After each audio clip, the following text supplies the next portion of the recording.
parle des facteurs ou bien des menaces et des normes dans le domaine de l'environnement, et surtout quand il s'agit d'environnement côtier marin, automatiquement on parle de pollution marine.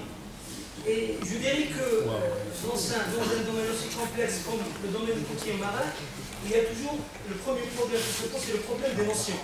Donc il faut d'abord commencer par un certain nombre de notions. Donc, qu'est-ce qu'il faut entendre par pollution marine, c'est-à-dire par menace, dans un domaine côtier marin? La définition académique, c'est que c'est l'introduction d'un certain nombre de substances d'une manière directe ou indirecte dans le domaine côtier qui va avoir un effet néfaste sur cet environnement.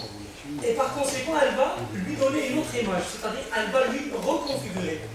Donc, le plus important qu'il faut prendre comme argent comptant, c'est qu'est-ce qu'on entend par reconfiguration. Le mot reconfiguration dans un domaine aussi complexe que celui côtier et marin.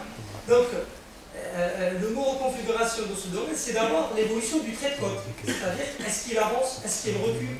Donc, c'est vraiment la première cause qui va donner donc, un autre effet sur les autres critères tels que l'évolution du bâti, l'évolution des paysages, dans le domaine terrestre, dans le domaine marin et dans l'image mixte aussi.